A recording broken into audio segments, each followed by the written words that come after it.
chào đời, mùa xuân về trái gió, có ánh sáng che phủ bóng đêm, có ánh sáng che phủ bóng đêm. Hoa tươi cười đang vẫy gọi trần gian, thiết tha niềm hy vọng cho ngày mai tươi sáng.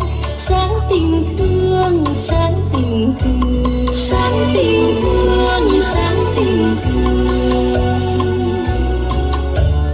Vũ trụ chào đời, mùa xuân về khởi sắc.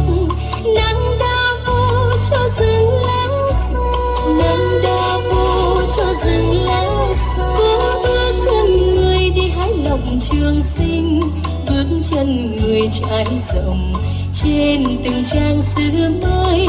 Mãi ngàn năm là vẫn nguyên hình, mãi ngàn năm là vẫn nguyên hình.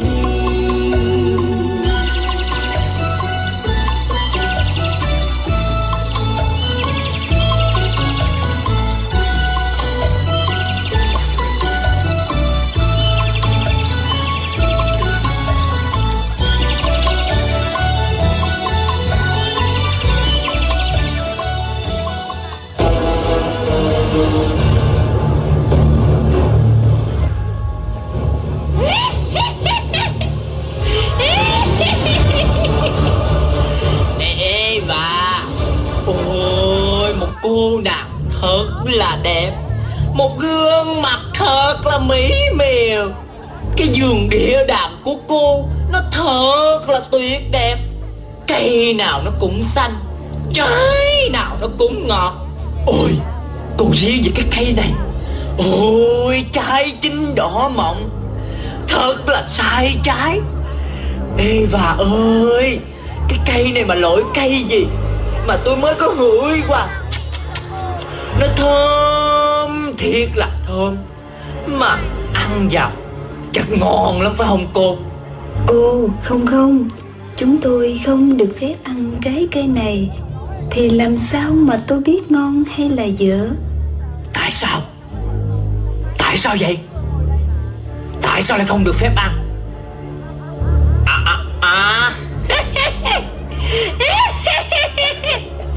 Thôi ta biết rồi, Thiên Chúa không cho vợ chồng cô ăn trái cây này chứ gì.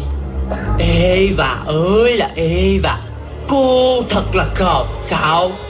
Thiên Chúa không cho vợ chồng cô ăn vì sợ rằng một ngày nào đó vợ chồng cô ăn trái cây này và thì ngày đó vợ chồng cô sẽ bằng Thiên Chúa và biết được tất cả tốt xấu trên thế gian này. Cô hãy tin tôi đi. Nhưng mà cô sợ ta gạt cô à? Gạt cô để làm gì? Có lợi ích gì cho ta đâu. Ta chỉ muốn tốt cho vợ chồng cô thôi. Ăn cây này được bằng Thiên Chúa, thông minh, sáng láng và hiểu biết như người. Như vậy vợ chồng cô sẽ dễ dàng hơn trong việc cai quản muôn loài, muôn vật mà Thiên Chúa đã trao cho. ngươi nói cũng có lý. Không lẽ nào là như thế sao?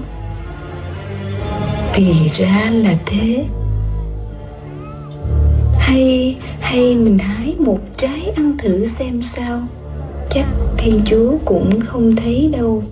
Đúng rồi cô Eva, hãy thử đi. Còn chần chờ gì nữa? Trái cây thơm ngon như vậy thật là quý giá. Hãy đi cô nàng Eva, hãy ăn đi. Cô sẽ thấy lời ta nói với cô là đúng.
tiếng ta, tại sao con không nghe tiếng ta?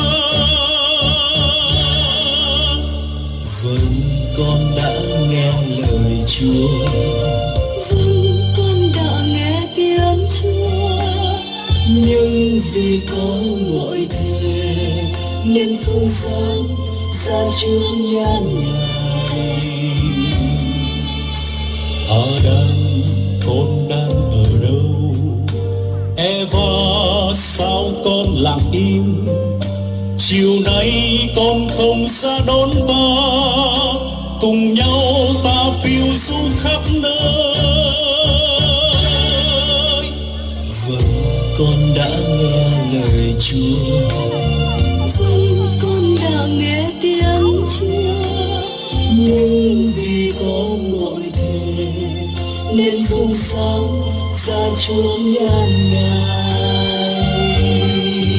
Ta đã thương tạo dựng nên con, ta đã ban cho con ngàn phúc lộc. Sao con lại nghi ngờ tình thương ấy? Sao con lại chối từ muôn phúc ơn? Ta dắt con vào vườn thiên thu, trong gió êm lời ta thì thầm. Ta yêu con có biết chăng? Nhưng sao con chối bỏ tình ta?